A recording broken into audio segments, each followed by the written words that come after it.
Hola, soy Vanessa López, estudiante de Relaciones Internacionales en la FES Acatlán. Hoy vengo a hablarte del sistema político mexicano comprendido entre los años de 1970 y 1988. Tienes que saber que existen algunos antecedentes. De 1946 a 1970, México vivió algo así como los años maravillosos, que fue conocido como el Milagro Mexicano, en el cual participaron 4 presidentes: Miguel Alemán Valdés, Adolfo Ruiz Cortines, Adolfo López Mateos y Gustavo Díaz Ordaz. Fueron 24 años de estabilidad y crecimiento económico, seguridad pública, paz social al más puro estilo priista, dinero en el bolsillo de los mexicanos y de ficción democrática. La economía tuvo una expansión que se hizo en gran medida con recursos internos. Dentro de esta transformación socioeconómica, el crecimiento solo beneficiaba a una parte de la población. México dejó su lugar de México rural para pasar a un México urbano. Los mexicanos se bajaron del caballo para subirse en el automóvil. Durante estos años, nadie conoció el significado de apretarse el cinturón. El crecimiento económico por sexenio, en promedio, fue de 6%. La población también creció demasiado de 1940 a 1970. El régimen político que estaba a punto de comenzar en 1970 tenía la sombra de una figura presidencial represora, ya que tan solo en 1968 había ocurrido la matanza de Tlatelolco.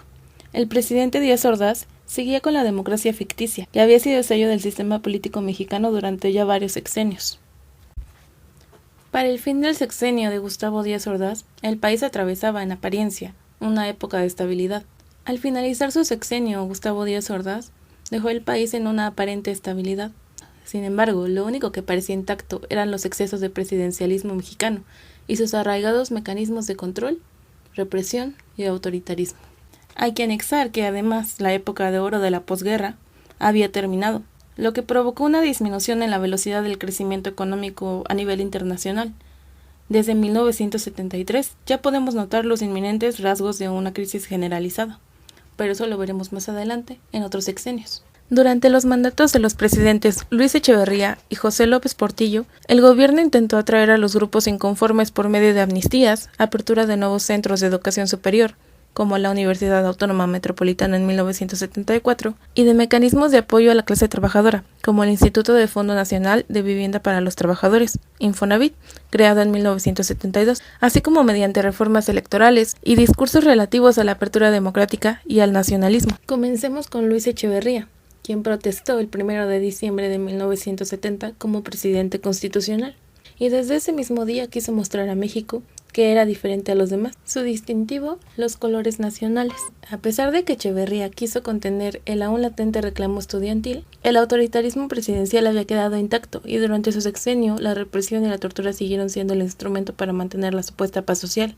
No evitó la agitación en estos grupos sociales, ni la formación de guerrillas urbanas opositoras al régimen. Durante su sexenio se desató la llamada Guerra Sucia contra los opositores al régimen, lo que provocó muchos desaparecidos. El 10 de junio de 1971, jueves de Corpus, organizaciones estudiantiles de la Ciudad de México marcharon del casco de Santo Tomás con dirección a la Escuela Nacional de Maestros en apoyo a los estudiantes de la Universidad de Nuevo León, que se oponían a la reforma del plan de estudios. En el trayecto, jóvenes armados se lanzaron contra el contingente. El ataque fue perpetuado por un grupo paramilitar conocido como los Halcones, creado y adiestrado para reprimir los disturbios estudiantiles de 1968. El presidente Echeverría apareció en televisión declarando enérgicamente que ordenaría una inmediata investigación de los hechos. Después de 1968, Echeverría intentó amortiguar el descontento social otorgando becas, aumentando presupuesto destinado a universidades y también el sueldo de los maestros.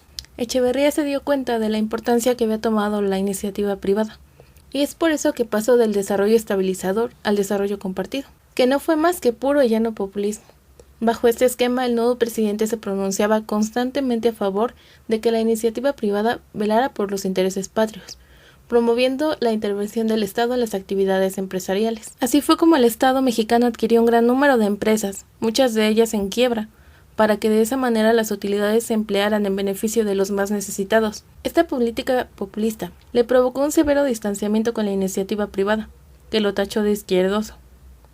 A pesar de eso, esta política tomaba en cuenta que el sector agropecuario se mostraba ya exhausto. La estrategia del gobierno de Echeverría pareció exitosa, al menos unos años, pero ni el populismo ni la demagogia de Echeverría impidieron que estallara la crisis.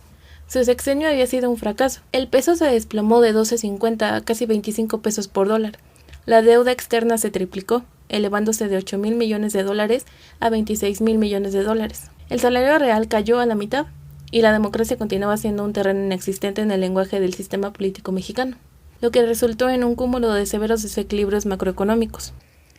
El presidente Nixon, en esos años, también rechazó la petición de no imponer el 10% de impuestos.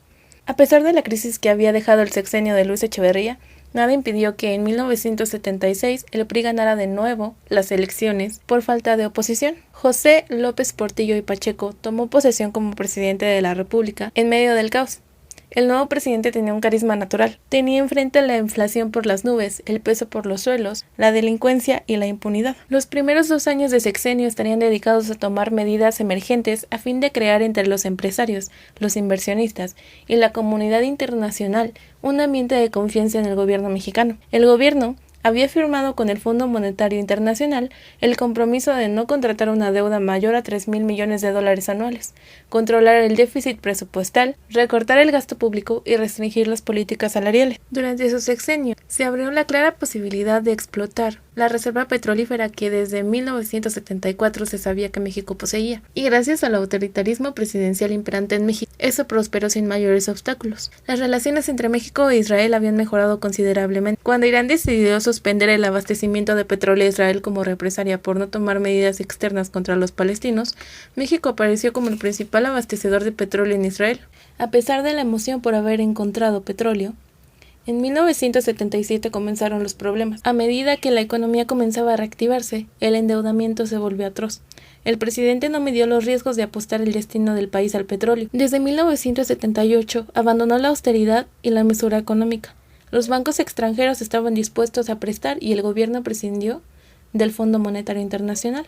El problema vino cuando la producción de petróleo se elevó tanto que obligó a los mercados a reducir los precios. Entonces, el panorama se tornó aterrador. El precio del petróleo comenzó a caer estrepitosamente. La devaluación del peso se veía venir y empezó la fuga de capitales. La crisis al término del sexenio de López Portillo trajo consigo una disminución de salarios, desempleo y la expropiación de la banca. La economía mexicana ya mostraba todos los elementos que la harían extremadamente vulnerable a cambios adversos del entorno económico, político y social. El 1 de diciembre de 1982, Miguel de la Madrid Hurtado recibió la banda presidencial y al país en una situación de emergencia.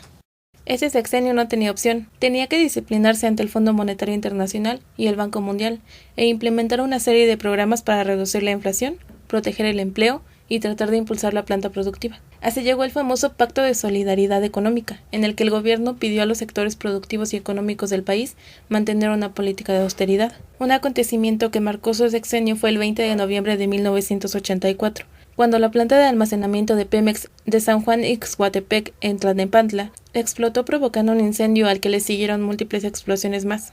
Nunca hubo responsables y la sociedad mexicana señaló la tibieza del presidente, acusándolo de omiso. En 1985, un terremoto destruyó buena parte de la Ciudad de México. La respuesta del gobierno fue débil y tardía. En cambio, la reacción de los vecinos fue masiva. El contraste entre debilidad gubernamental y la fortaleza de la sociedad no pasó inadvertido. Otra dimensión fue el incremento desmedido de la delincuencia y los secuestros en las ciudades, e incluso de los asaltos en las carreteras. Las graves dificultades económicas llevaron al gobierno y a algunos sectores empresariales a cuestionar la viabilidad del modelo de sustitución de importaciones como eje de la economía. Esto se tradujo en una apertura paulatina al mercado mundial. La adhesión en 1986 al Acuerdo General sobre Aranceles Aduaneros y Comercio, conocido por GATT, fue la confirmación de este viraje fundamental en la conducción económica del país. Miguel de la Madrid dejó al país con la inflación más alta de la historia, crecimiento cero, narcotráfico en el poder, fraudes electorales tan escandalosos que provocaron situaciones nunca vistas. El sistema político mexicano seguía siendo objeto de corrupción. Debido al tiempo es todo lo que puedo contarte sobre estos 3 sexenios. Espero que te haya servido y muchas gracias.